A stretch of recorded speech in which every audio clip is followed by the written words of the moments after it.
This episode of the EV Resource Podcast is brought to you by Titan Auto and Tire. Titan has some of the very few independent auto repair shops in Central Virginia that are qualified to work on EVs and hybrids. And from hybrids to Hummers, they fix everything. For more information and to schedule an appointment for your vehicle, go to TitanAutoTire.com. Coming up this week, with every new transportation system that comes into play, there's going to be some problems. But we have solutions to those problems, and we need to keep going. Well, hello, friends, and welcome to episode 182 of the EV Resource Podcast. I'm Zach Hurst, and each week I bring you the latest EV news, information, and interviews with industry experts. My guest this week has a very, very extensive background that I will let him share with you, but I honestly don't think that anybody I've had the honor of interviewing on the podcast has more experience and knowledge when it comes to EV charging than Brendan Jones, President and CEO of Blink Charging. And Brendan, I am very excited to speak with you because EV charging is easily one of the biggest challenges that is facing our country and North America as a whole. Before we really dive into what I know is going to be an awesome conversation, I want to give you a chance to just speak to your background, your history a little bit, and how you came to be at Blink as the CEO leading the company. So great. And Zach, first, thanks for having me on. So my origin story, I was a long-term automotive veteran. I spent 21 years at Nissan. I had some experiences in automotive prior to that. And in 2008, 2009, I got ended this project on what does an EV customer look like? And how are we ready for it when we started to launch the Nissan Leaf, which was coming at the end of 2010 in December. So I got involved in that. And, I will say there's some interesting conversations, when you started going, so how do we fuel it again? These devices we put in the home and then put in the public, what do they look like? And it was very, we knew what the old chargers looked like. So it was a completely free and uncharted territory that you had to think entrepreneurial, and you had to think, okay, this is really going to be outside the box from everything we've done as a traditional OEM ever in the past. And you had to go with it. Now, from there, I learned a lot. I spent 6 years almost leading that project in various different ways. And I got hired away by another infrastructure company, which was EVgo at that time, owned by Energy, then recruited away again to be the CEO and first employee at Electrify America. And then, 4 years after that, the board members of Blink said, hey, why don't you come in? We're going to bring you into this job, and we eventually want you to run the company. So that's where we're at. Blink is a transformative story today. So, and I'll give you the revenue numbers, and that really kind of makes it up. But, 2019, and I joined in early 2020. And we did the first quarter report there. It was revenue of right around $2 million. Well, in the third quarter, we firmed up and elevated our guidance to the street that we'd come in, somewhere around 133 plus million. And that we're going to continue to see that growth. We also told the street that we believe we'll be profitable by the end of December. We also told the street we're going to have the highest gross margin of any other company. And all of those things are coming true. We went from 40 employees to almost 700 now. We went from one product in excess of 13, 14 products, depending on the country that we're operating in. So it's really transformative. Now, with that said, there's a tremendous amount of work to do internally to make sure our quality is up to speed for the customer experience. There's a tremendous amount of new solutions needed as we have to penetrate multifamily dwellings, garage-based infrastructure to really redefine what charging at home is. In the early stage of this space, we said, single-family garage charging at home. Well, no, that's not where everybody lives. So home charging is whether you do have that, and if you live in a condo, and if you live in an apartment, and we got to bring charging to you. And we got to crack that. And then there's the DC fast charging, and what's that percent? I think from a big picture perspective, we can really look at it, and we still have this perspective that this piece that we have to do, and that's educate. Because all the all the leading indicators are that 90% of the kilowatts dispensed are going to be L2 and 10% are going to DC. But right now we have an inverted model where 10% of the conversation is about L2 and 90% is about DC. Yeah. And we really got to continue to break and shatter that old paradigm that you got to go to a fueling depot when really you can wake up in the morning and your car is fully fueled. Yes. Yes. That is one of the biggest advantages to being an EV owner. To your point, there are a lot of people that do not have the opportunity. 40%, I think, is the number I saw. That's a lot. That's almost half the people in this country cannot charge overnight. So we definitely need additional solutions than what maybe the early adopters or the really first people to get EVs have been using. Agreed. We have to break down those barriers as to why they can't. Why can't we put chargers curbside? We're doing it in Los Angeles for a mobility program today. We ripped out, parking meters and putting in chargers. They're doing it throughout Europe. In our Belgium and our Amsterdam operations, we put chargers street side and in parking lots all the time. So we have solutions. I think Massachusetts enacting the law that when you do a new parking lot, you got to have a certain amount of L2 chargers planned into that. These are the right steps. But as an industry, we got to keep pushing for that because let's be realistic. We're shattering a dominant 100-year-old paradigm. Yes. And they're going to come kick the away easy. It's going to be kicking and screaming. And as we get more, when we hit the level of sales we did this year, over 1 million EVs sold, one of the things everybody goes, well, that's not enough. And I think, I joined Nissan North America in 93 and 94, and I had a blast there in 21 years. But our first year, we were struggling to get over 450,000 in shares. So now the EV industry is at 1 million. Come on. and we're going to keep growing. We're going to keep growing, and we just have to be open-minded, and we have to say, yeah, with every new transportation system that comes into play, there's going to be some problems, but we have solutions to those problems, and we need to keep going. And you think about from an efficiency perspective. So 1918, Henry Ford brought out the Model T. Then after they brought it out, they developed a fueling methodology that took 30, 40 years to put in place. Okay, then they got it in place. And then in that time, the evolution of the car went through massive. Well, EVs and EV infrastructure are still at the very beginning of that technological. We got a lot more ways to go, and new innovations are going to come. But here's the thing that will never change. When you strip away all the barriers, it's really easy to put in a charging station, especially an L2 charging station. We just have to strip away those barriers. So let's get specific about those barriers. I mean, let's call them out and name them for what they are. What would you say are let's say the top 3 that you've run into with Blink and the work that you all are doing? Yeah, and it's a great question. So on the L2 side, it is alleviating misconceptions. Okay. Oh, well, if I put that in the condo, isn't going to be a fire issue because EV cars catch on fire? No, that's not going to be an issue. And by the way, there's 500 vehicle fires a day in the United States, and they're not EVs. Right. They're internal combustion engines, just so you know. And then it's okay, but it's going to cost too much. No, most of the time you can get a rebate from your utility, or the building can agree to charge for it and monetize it and get a return on their investment.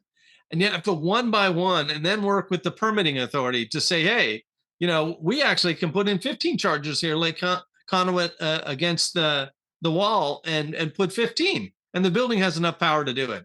And then working with the utility to say, can you support us on this if we have to do an upgrade? So those solutions are all out there today. We have to exploit them. We do need to work in a collaborative manner between utilities, EV infrastructure companies, OEMs, and municipal authorities. But we're starting to do that on a much more frequent basis now. You're going to have, early adopter cities and communities. and you're going to have one that comes kicking and screaming. But Sure. you know, every year the sales go up every single year, and EVs are not political. They don't care who drives them. Thank you for saying that. I that is a point I've been trying to drive home so much. They're just not. And I mean, Tesla owners, on the political spectrum, well, they're all over the place, just like every other owner Mhm. of an EV. And they're an apolitical thing. But what we really need to grasp and get out there, it's also a US centric thing. So there's nothing wrong with energy independence, guys. Mhm. There's nothing wrong with the fact that the energy used to power these vehicles is all produced domestically. There's nothing wrong with having less of dependence on foreign oil. These things are all good. And the jobs associated with all the factories that are coming online to build chargers are high tech jobs. These are more than livable wage jobs. These are good jobs. So the EVs and the EV infrastructure as a jobs program is often overlooked, and it shouldn't be, because we're bringing sustainable jobs, not low tech manufacturing job, high tech, sustainable with high priced wages. And this is going to be, when we get down and we start seeing this is going to be great for the US economy. And we haven't even got into all the other benefits, right? Right. We're not talking about, the environment is going to benefit. I mean, who does not want to see? COVID taught us so much. And we got great pictures out of Los Angeles, from the mountain to the city cleaner than you've ever seen it. And that's all because of vehicular traffic. And who wouldn't want that on a permanent basis? And think of going to New York City, and the noise pollution and the air is cleaner than it's ever been. And I'm not sure in New York which one's more important, the noise pollution. I got a toss up there if anybody's been in New York. you know, Guys, give me a downside. There isn't one. Yeah, I mean, obviously, we're gonna be kind of sitting on the same side of things. I think the fact that there's so many reasons to make the shift to an electric vehicle, whether it be financial or peace of mind that you don't have to worry about maintenance all the time, and so many other reasons. I think there really is something for everybody. So it shouldn't be political. It's all about messaging and how we're talking about this technology. And I think one of the biggest challenges might be in overcoming the way we communicate about EVs, because we're not all on the same page. So you have lots of people in the industry saying different things that sometimes conflict. You have, to your point, charging companies that primarily talk about DC fast charging. And yes, we do need more of that, a lot more of that. That's important. But we have, to your point, the solutions already here. They just need to be implemented to be able to charge overnight. So, Blink, you all are really setting yourselves apart in terms of the way you're approaching this. Why do you think that is? Well, about 3, 4 years ago, when we started reinventing the company, we made a conscientious decision to say, we got to rebrand, we got to do everything. And let's be the company that doesn't say no, that whatever charging needs you have, we'll consult with you on, and we'll find out if one of our solutions work. And, if you need L2 charging and you just want to own it and operate it, we got a solution. You want a partner for us that we pay for the charger, the maintenance and upkeep, you pay for the installation, and we split revenue, we got a solution for that. If it's a high utilization site and you just want us to manage for it, we got a solution for that. If you want to own it, but you want us to operate everything, we got a solution for that. And it's that balance that we're not going to say no, and we're going to consult. If you think you need DC fast charging for your 100 fleet of, Ford Lightnings, and their duty cycles under 200 miles a day, we're going to tell you no. It is this solution, and it's much more cost effective. And that's really what's setting us apart, right? Is we don't say no, and we're we're in tune and attentive to the customers out there who are asking for charging solutions. And we're flexible. And even within that, we're modified. So Mhm. you don't get, a very stilted, DC fast charger only approach. And we don't denigrate DC fast charging because it's part of our portfolio. And we think we need it at a high level and a lot more than we have today. And we do it. So we're really that balance that we don't have to say negative about any other part. We do think we have to have a balanced share of voice in our charging solutions, and we don't today. And I think it's important that we get that voice of reason out of there, that we have solutions for this. You don't need to repeat a fueling depot from years past. You don't need to. And why would we? It's the capital needed to do that. It is astronomically higher than putting a charger where the car sits. Yes. And we do, but we have to be real.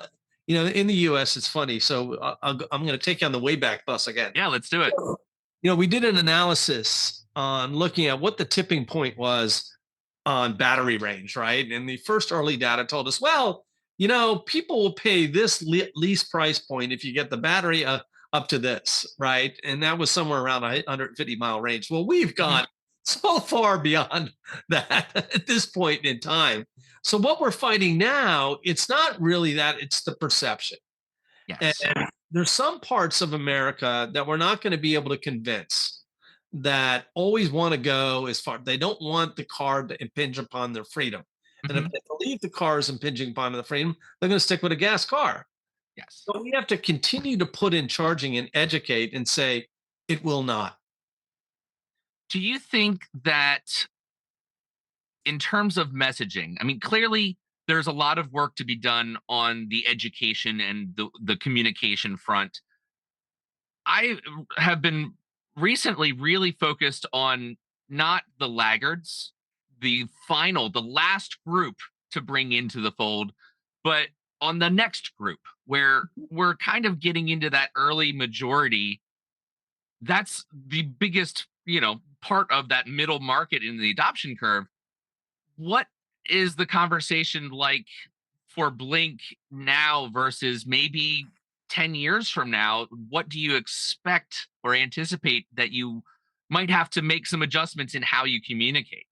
So we're still in that point where we're heading towards that majority, but it's split a bit, right? Hmm. Got the ones who still want a nice car and they like that it's new technology, and they also like that it's an EV and those benefits. All right. And they're a big segment, right? Education, having quality in our charging stations experience and getting more out is going to solve 90% of their barriers to acquisition. So we have to keep messaging, educating. The next one group is that same group, but they skew a little older and they have a little bit more of pragmatism in everything. And everything, they have a very practical thing that you have to resolve their practical issues. Yes. And so they're not as likely to buy emotionally. Hmm. They'll make this purchase decision is very practical. And that's where we need to put the bulk of our effort, because that's a big part of the segment. Sure. And what's going to help is reliable charging and then less inexpensive EVs coming to market that still have great range. And you're starting to see the OEMs develop those products and then bring them to market. But that's going to really help. We've got to crack this perception that they're only for the rich and they're only for this income group. And we got to move it down to no, we have all sorts of EVs affordable for everyone. And they are a pragmatic and practical choice, but it's just not in the dollars and cents of it. It is in the practical experience of how it integrates into their lifestyle. And if it does not, then they're a rejecter. Hmm. So we got to keep educating, keep putting in chargers, keep the OEMs moving on having practical offers for them in EVs. And we're going to crack that too. So those two right there, that's what we got to do. That's going to be the bulk. The other guys will come along. Look, It's inevitable. guys, are we going to be the only country in the world that doesn't have EV adoption? Let's be honest. That's not going to happen. California is not changing off 2035. The other states that aren't there aren't changing. Mhm. China's going to keep going, and they're Oh going yeah. to be 100% one day. Europe is way ahead of us, and they're going like a steam engine. We're going to do this. This is coming, folks. Yep. We do it right. So Yes. so join on, come with us on this great and merry ride, and we're going to have a lot of fun together. I, I mean, it's not often that I don't have a response other than amen. Like, yeah, like absolutely right. Now, Blink is a global company. Mhm. So you have a unique opportunity to look at China and Europe, who are very much ahead of where I we are, but also where we really should have been by now. Are you able to take lessons learned from these other markets and apply them to what is going on here? Or is North America so different that it requires a different approach? Both are true. Okay. Uh, so let's focus on Europe. China's a very push, right? We're Mhm. going to legislate in, we're going to put in this, we're going to put up infrastructure, we're pushing. We want more EV manufacturers. Everybody's going to own an EV, and then there's disincentives labeled to not own an EV. So it's Right. very push.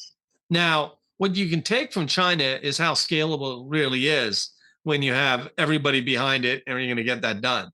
Mhm. Now, there's concerns about quality and all the other stuff out of that market, but certainly getting everybody behind a plan to go electric, they lead the world in that. Now, Europe is not quite like China, but they have more progressive policies, and Mhm. you have a heavier level of municipal, state, and country intervention in what EV adoption is going to be than you do in the United States. And they take, we're here in the US, ours to be skeptical about government intervention. And in Europe, for the most part, they listen. And if it's practical, they accept the government intervention, right? So this is what makes the land of the free and the brave, which I wouldn't trade for anywhere else in the world, by the way. It Mhm. makes us a little different. So we have to continue to prove in the US at the same time that we have to collaborate with government and communities and municipalities and utilities to create these solutions, because we're not going to have, okay, we believe you. Right. What we need to get to is, okay, we're listening to you, and then, okay, we agree with you, and we purchase the EV. Mhm. And so that's where the US is different. Now, when we look at sustainability, though, we can look at our European companies and the level of utilization. And then for, a publicly owned company like us, are those station economics positive? And is there a return on those investments? And the answer is definitively yes. That utilization there is much higher than it is on both L2 and DC fast chargers across the board. Yeah. And that we need to keep that faith in the US that, hey, I made this statement once. I think it was about 4 or 5 years ago, and they asked me. I was at Bloomberg in San Francisco.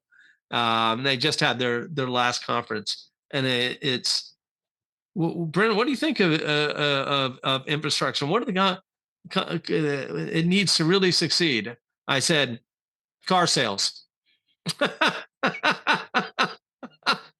And we need more EVs to create sustainability in the infrastructure. Right. So no matter what, we're in this together, folks, because the two have to complement each other. Very much so.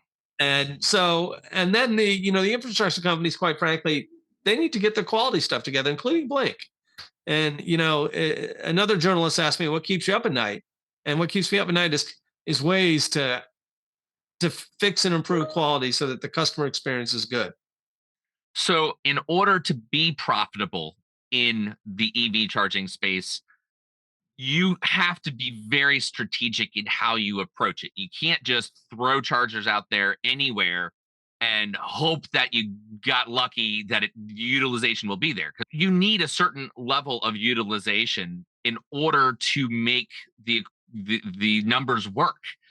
So, as Blink is not necessarily handling the received requests, right? Not the inbound stuff, but as you guys are approaching outbound stuff, contacting potential site hosts, deciding on where you want to invest the time, money, resources, what are the biggest factors that play into how those decisions are made?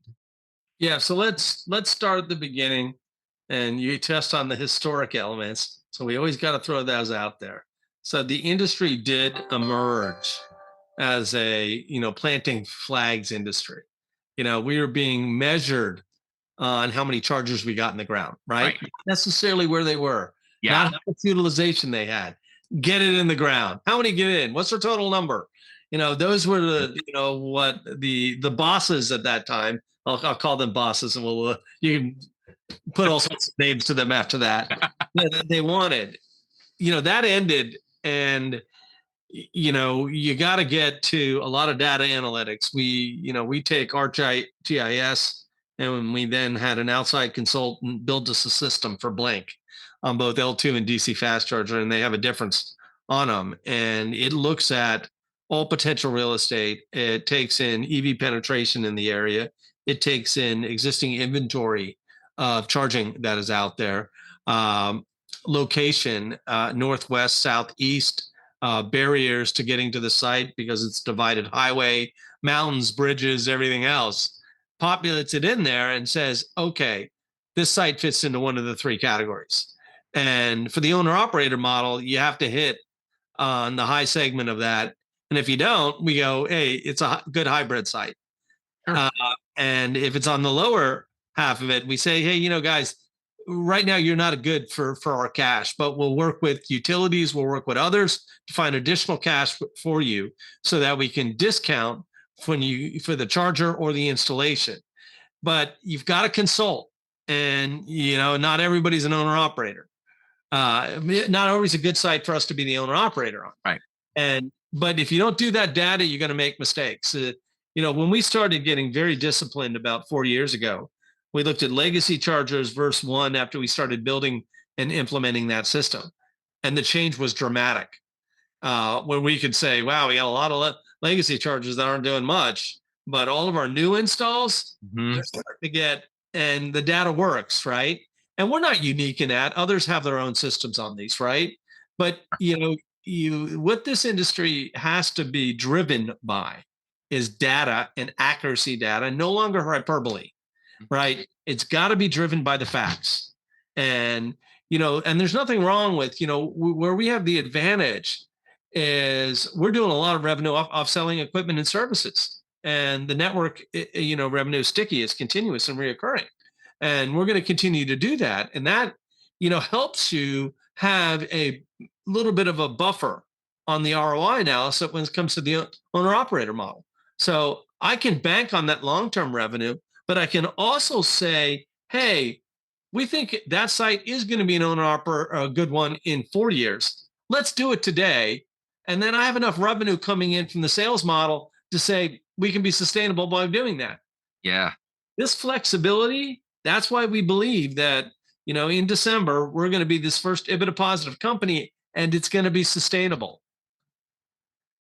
That is probably much more significant than I think people watching or listening to this will understand the first time through. It is one of those things that is going to drive the rest of the industry because you will not see companies last very long once the initial support through rebates, incentives, subsidies, or whatever, when that goes away, because it will eventually happen, Mhm. you need to be left with companies that are taking that strategic path. Because if they haven't been focused on really changing the way they have been doing things, they will not last. So I imagine that Blink's investors are very happy to hear when you say things like that to go, They're no, getting happier. well, and certainly, I mean, I'm not aware of a single charging company in the US that also operates as a CPO that is profitable yet. There isn't one. I mean, there are people that are claiming it under their private companies, but the ability to validate that is difficult, right? But there's no public. Right. Positioning Blink to be able to even project from a financial aspect that, hey, this is where we're going and we will be, that is a very significant statement. It, So I want to actually pause and just kind of recognize the weight behind that. It's not just talk. Like you can't, as a CEO, you can't say things like that without actually having the plan to strategically implement behind that to back it up. so up until about May of last year, the company never gave guidance, right? Hmm. And part of this restructuring the company as I got more in control was to provide additional transparency. And that additional transparency was also saying, okay, here's where we think revenue, here's where we're going to think this, and here's where we think we're going to be EBITDA positive. And then telegraphing and stating to the analysts those things, right? And, and then developing a plan that achieves that.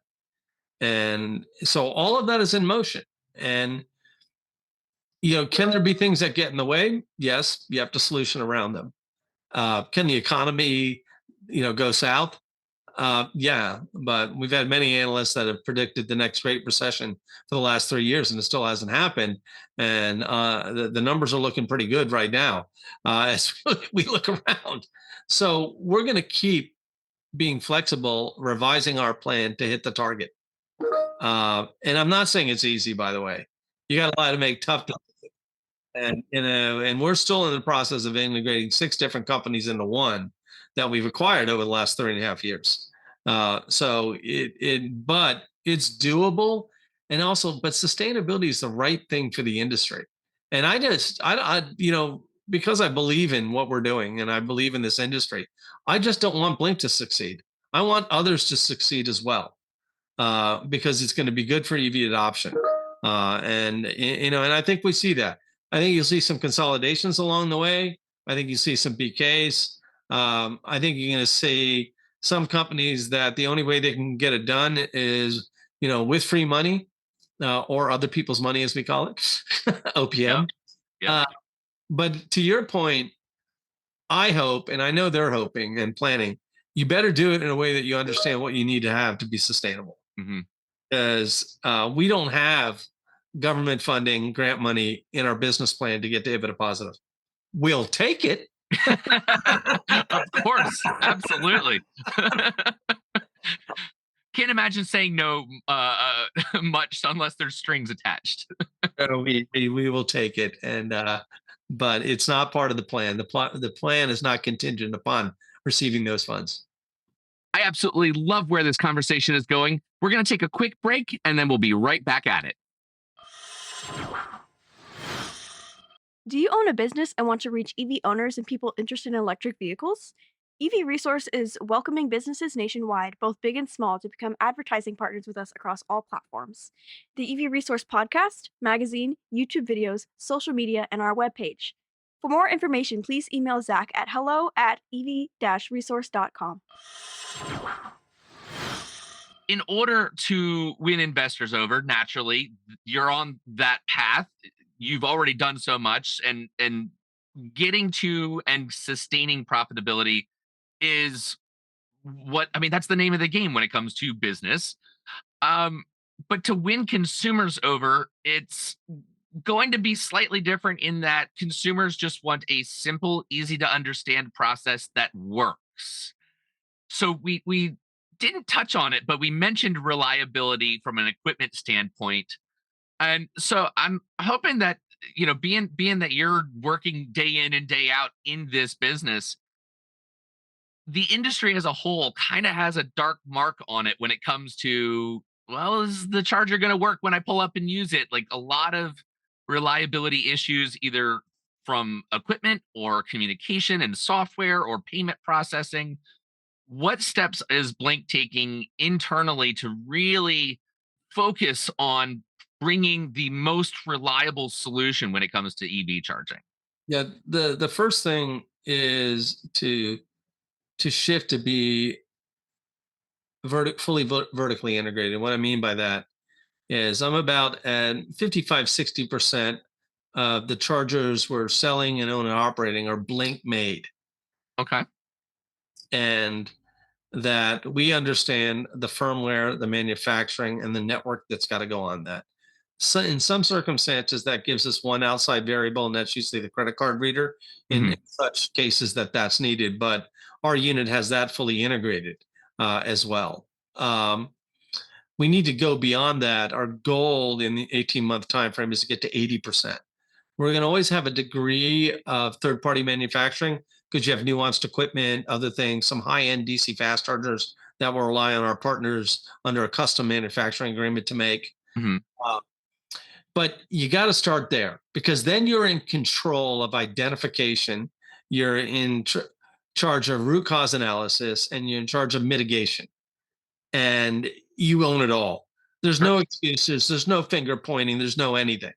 So getting there is one of the first things. And then, since you're not going to be there 100%, is you really got to don't play games at root cause analysis because they're going to be a black mark on the company.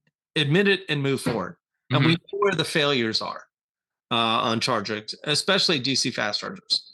Uh, and then the other part of that we've talked about is the quality is so much better on L2s, and that experience is so much better if it's maintained equipment, right? Yes. But even if it's not, even older L2s still outperform, older DC fast chargers, right? Sure. You got to get that 90-10% mark on there because what happens is that less than 10% of DC colors the whole, and they are more complicated pieces of equipment, Oh yeah.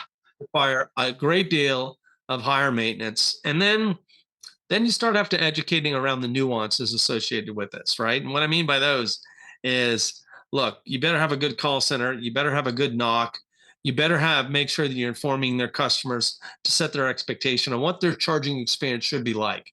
You know, Hmm. if you don't have call center agents that can properly deal with and handle a Chevy Bolt customer who is at one of our 150 kilowatt stations and is wondering why he's not going to get 150 kilowatts, you're making a mistake.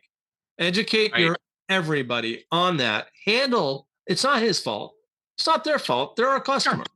It's what they thought. Yep. So educate them properly on it because we still have a lot of misalignment there. And Yes. then limit wherever possible your installations that are going to be pragmatic in their delivery of energy. You can't 100% mitigate cold weather issues, Sure. but you can make determinations to dedicating charging versus load sharing across the board and what those expectations are for the customer, right? If we're going to have a site that we're asked to install and the site host is dictated that hey, you're going to have to load share on this because we can't bring in the transformer, we don't have enough capacity. Well, we need to make sure that's in big bright letters that Yes. that station's full, you're going to get a slower charge speed. Hmm. Eh, so you just can't say quality. You got to bucketize every bit of quality across the board and start chipping away at every single one of them. It's never going to be perfect. So we got to get to that point, right? That it's the minority, Hmm. and we're working on it every day. Uptime, charger reliability. These are topics that were once weekly, and now they're daily. Yeah. So managing expectations is something that you touched on specifically with your example of a Bolt owner tr- going, well, why am I not getting what the charger says it can do? Have you guys talked about signage either at a site or on individual chargers that simplify the conversation around EV charging? Not signs. Okay. Signs are mostly relegated to EV charging only, don't park here, things like that, right? Sure. Um, but the mobile phone and the apps, that's the role, right? Okay. And we have to be understanding that we need to communicate to customers through that as much as possible, because that's what they're looking at a lot of times anyway, right? And the same thing with the OEMs in the in-vehicle system. So all of these are points of improvement, right? And I'm talking hypothetical here, so please keep that in Yes, mind. of course. But there's nothing in our tech spec that says, and this is the industry tech spec, right? That says that you can't pull into a station and then your in-vehicle system can't message the customer on, oh, by the way, you've got, a 90 kilowatt battery and, you're at 150 kilowatt charging stations, but you're only going to be, getting a rate out of this charger at this time with your battery of X. Mm-hmm. It's all there. It's all in it's all in there. Yes. The question is how, what, when, and why do you present that to the customer, and on what type of charging? On L2, you're going to have less of that tech stack available to you than you are on DC. On DC, even if you move to NACS, you're going to have that full availability. And then you got to figure out how you communicate it. Do you go into the app? Do you go into the in-vehicle system? And that's the proper place to have that relationship with the customer, right? Now, to make it seamless, there's going to have to be a whole lot of collaboration between OEMs and charging companies, et cetera, on what is proprietary data, what is not proprietary data. But the charging company's role, because it's a learning model. Every time somebody plugs in, we learn more. And over time, you actually get an index that tells you what type of car it is by just them plugging in, and that battery profile. Yeah. And you can identify you don't have to see who the customer is. You can go, that's an Audi e-tron. Mm-hmm. That's a Chevy Bolt. And you know it because the battery gives it away. It's funny that you say that. I've got a few charging curve like maps in my head that are coming up when you say that. I'm like, oh yeah. I'm like, okay, I know what that should look like on a normal basis. I've not thought of it like that, but yeah. So we have to evolve, and we're talking about all these things right now. Now, we're not in the deployment stage on a lot of these newer things, but we're talking about it because the data's there. Yeah.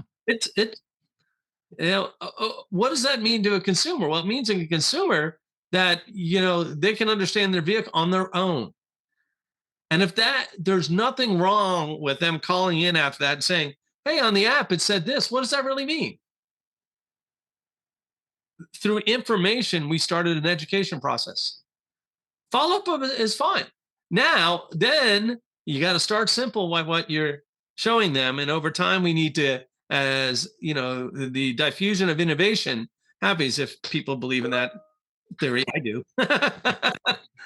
then we have to tell them less because they start to understand that. They knew what a gallon of gasoline is. Now they know, that my battery is 350 kilowatts. Oh, by the way, but, on a DC fast charger, it's only going to fill to 80. And, so I'm going to get this many miles. But today we don't do that.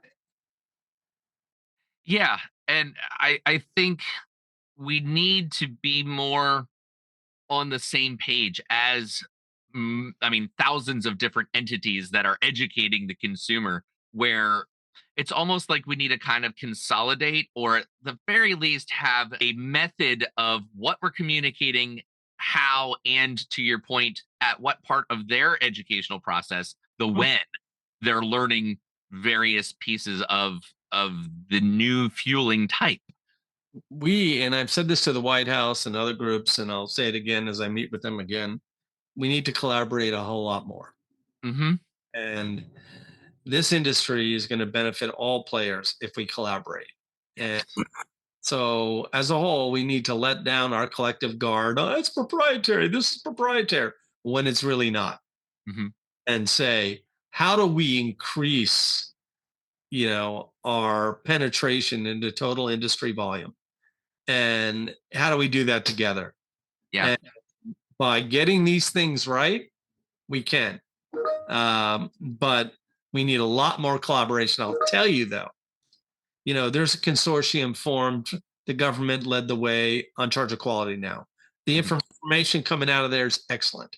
It's good, and it's collaborative, and you're hearing it from all sides. and we're reacting to it as we learn about it. So you're seeing the collaboration start to take place. We need more. And we also need to be self-inspecting as an industry. And those who really don't want to collaborate and they sort of play, well, we need to understand that. And we need to find a way to discount that professionally and Yeah. say, well, we're talking about all here and we're talking about the industry. So, I think this industry has the ability to do that. And I think in some ways they're doing that. And quality, I think, is their first step towards exhaustive collaboration for a better good. When it comes to looking ahead at the future for Blink, do you get a feeling that Blink will be in existence 50 or 100 years from now? Well, first, I certainly hope so. But I think the better way to answer that question is we can't necessarily make the prediction that Blink is going to be is what it is 20 years from now, and maybe even 10. What Blink's commitment is to continue to evolve. And we are going to evolve every day. The ecosystem that revolves around charging is now expanding. hmm And, and we need to expand with it. And that is going to continue to have a metamorphosis effect on a lot of companies, including Blink, over time. And you have to go with that because, again, we're at the very beginning of this technology curve. The innovation, the new ways of doing things, the change, it's all happening. hmm And you have to look at the integration of energy management. You have to look at renewables and how much of a real role do they play aside from the fancy mechanisms that people say, you got green energy. No, let's do it in a real way. On our charging stations. What's our role in improving the grid through EV charging and distributed energy models? And how do we improve the grid? Because the US doesn't have a production issue on energy. We have a distribution energy, but we have, new and innovated, models with batteries, with solar, which way to distribute, store, and EVs benefit from all that too. And EVs contribute to that as well. hmm So you got to think, okay, this is not about one thing anymore. First, it was about the charger and a car. Right. In 10 years, it's not going to be about that anymore. Mhm. It's going to be an expanded ecosystem. Grow with it and change with it. Love it. What's one prediction that you would give, looking at just the time between now and 2030, the next 6 years, for the industry? Not necessarily Blink specific, but looking at the bigger picture for the US. So you're going to see a standardization over times on charging speed, on what's enough. That's instead of, oh, well, we do 350, there's still no vehicle that chargers. And by the way, I put in the first 350 charger back in 2018, and there's still no vehicle. So we're 6 years, there's no vehicle. Yeah, I think the refreshed Taycan is probably the one that gets the closest. It gets the closest. It's not there though. Yeah, I think it was. I don't know. Kyle Connor had posted a picture. I think it was 344 kilowatts, which is there. blazing fast. I mean, It's almost there, but but 6 years later, right? So I think we're going to understand what's enough, right? what do you think is enough? Well, it's an interesting thing you say that. Again, this is education and breaking the paradigm. Mhm. So I got an EV and then I got an ICE car, right? And the ICE car, it's from a well-known manufacturer. There's nothing wrong with the car, but depending on where you drive it, you got variance in range from all the way down to 200 up to 400, almost 500. Mhm. Okay, from Jump Street, from a fuel up, Sure. depending on what it's doing. So we have to level set on how much range is enough before I give you that information, because the country is fickle. Yeah. They actually think they have more miles in their Ford F-150 than they really do. Mhm.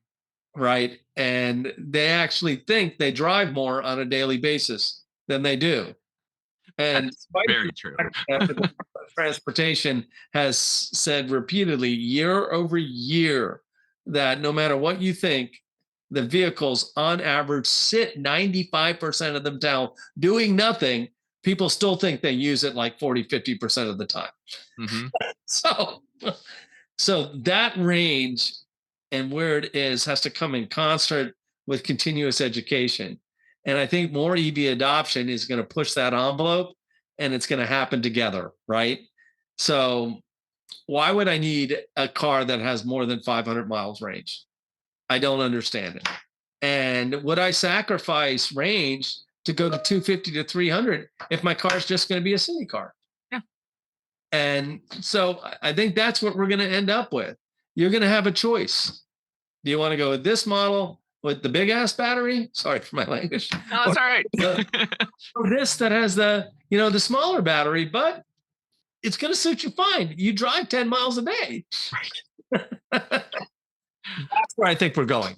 Yes, people need to be more cognizant of how they use the vehicle as a tool versus there's so much of our identity that we wrap up in whatever vehicle we have in the driveway that I think that there's this there's this impact to the perception of what we feel like we need when it's not based on facts or data at all. It's just, well, I like this and I go on one road trip a year and I need to make sure I can go the whole way without stopping, which I don't know about you. I mean, I just turned 40 in November. I can't go more than a couple hours before I need to stop, regardless of whether the car is capable of going further or not. I don't want to even. I don't want to even drive any more than 4 hours. I don't know. Oh yeah, like just it. And the way I'm approaching things at this point, if somebody wants to drive 7 hours straight without stopping, refuel in 10 minutes, and then go on for another 7 hours, then keep a gas car. Like just I'm not even I don't even want to engage with that at this point because that is such an extreme case that I think those conversations distract us from the main point of, hey, most people drive 40 miles a day on average. Every EV out there, if you're charging overnight, is more than capable of handling that. Oh, but we have to cross apply that on the fact that it's land of the free and the brave, right? And when the one selling vehicle, the number one selling vehicle are SUVs, and a high percentage of those are 4x4s, and the overwhelming majority of people never use the 4x4. Right. So Americans buy what they don't use. Yes. So we got to continue to educate to get over that hump, right? And That's a big one. That's a very big one. yeah, I mean, it's the image of it and what it means. The big pickup truck, because I like pickup trucks. I do. Are you working? And is it work? No, it's my driver. Really? But there's a whole segment of the population that's what they want. Hmm. And we got to give them a reliable, high mileage, high range pickup truck. And they're out Yes. there. Hmm. We can't just all of a sudden tell them no, that's what they want. So so I don't know whether the Tesla truck is that or more of the Ford and the GM and the others, but I'll let the consumers decide that. Right. Yeah. Yeah. I've gotten a chance to look at the available trucks specifically that are electric on the market. I've had people ask me, well, which one would you recommend? And I'm like, well, it depends who I'm talking to and what they use a vehicle for. Like there's specific use cases that each kind of fit in that are not necessarily shared with the others. And that goes for every vehicle out there. So I think the best path forward is on the other side of it. And it is the charging solutions being flexible and having enough variety that we're going to meet people wherever they are with the needs that they have, whether Agreed. that be overnight charging or refueling very, very rapidly on a road trip or otherwise. If somebody wants to just charge once a week, like they've been getting gas once a week and that's what they want to do. Okay, well, you've said it. We've got solutions for this. It's just getting it out there. So I like to ask people two questions to kind of end things, and it's more of a personal question. The first one is, what do you drive? And you touched on that a little bit. You have an ICE vehicle and an EV. Are you Mhm. comfortable sharing what kind of EV you have? I can't right now because Okay. we are resourcing it as we speak. So Aha. All or right. that so I'm not going to do any of the bias, but I've had a multiplicity of Leafs and two e-trons have Mhm. been in my stable. A lot of Leafs, by the way. And different elements fit different parts of my personality. Sure. Uh, and then the company and the various companies that have given me EVs of different types over my career. Mhm. So where I got to be in them for extended periods of time from the different makes and model, whether that be Jaguar, Tesla, the iPace, other vehicles of that nature. Um, I'm a traditionalist automotive guy, so I came up within automotive. And so when it comes to my vehicle selection, the range is just a given and all that. I'm gonna already pick what I believe is a good technology Mhm. platform, and then I'm looking at fit and finish, interior stitching, quality of material. I go to the old school guys, so Sure. I'm one of those, right? That actually the way the seats look and the material that they are made of is important to me, and so I'm a bit of a throwback on that. Okay. I will say I was never disappointed with the Audis from that perspective. Mhm. The e-tron was good. So now I've got to make this new decision because we've transitioned locations and everything. And so now we're into okay, what is it? And there's a race. There's a race, right? I had the brother-in-law over for Christmas, and he's doing the same thing, and he picked the Tesla. And so we had a bit of a debate.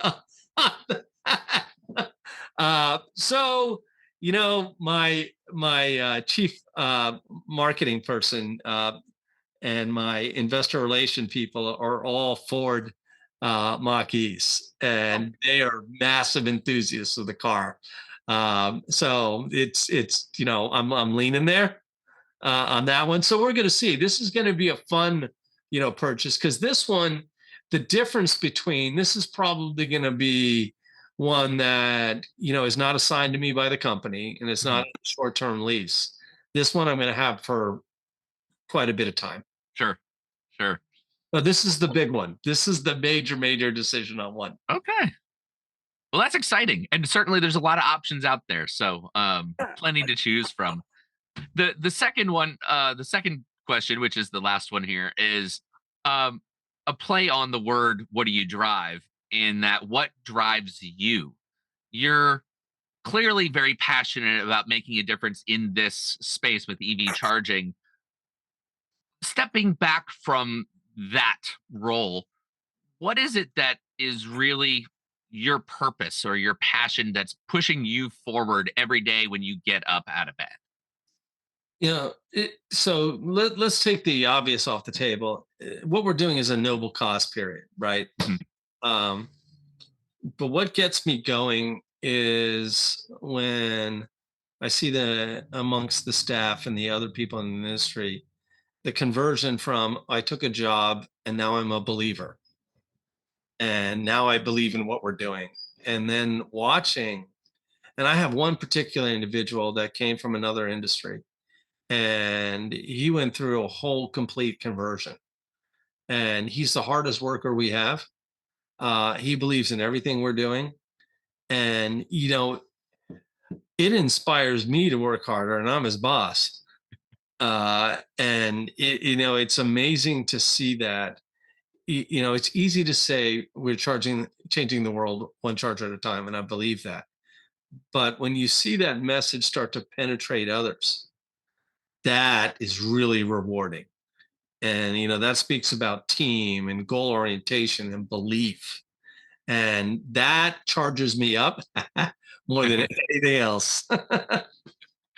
Excellent. Excellent. Well, Brendan Jones, I want to thank you for taking some time out of your busy schedule to hop on the podcast and chat with me about, I mean, gosh, we covered so much.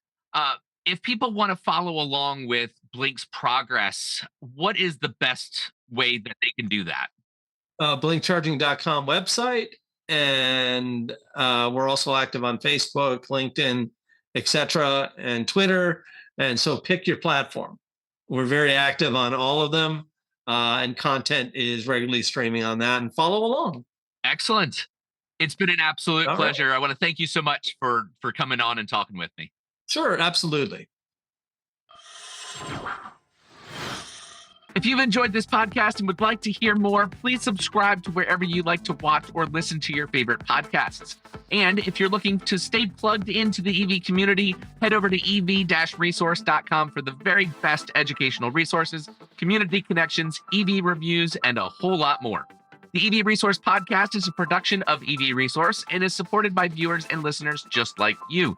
Members of the EV Resource Patreon family are, at the director tier, Rajeev, Narayan, and Andy Cooper; at the executive producer tier, Christopher Lawrence; and at the producer tier, Charles Hall, Eric Weber, and Tony Stuntz. If you're interested in ad-free episodes of the podcast, EV Resource merchandise, support recognition, and more, head over to patreon.com/EV Resource. That Patreon is spelled Patreon. If you have any feedback, please email hello@ev-resource.com and put podcast feedback in the subject line.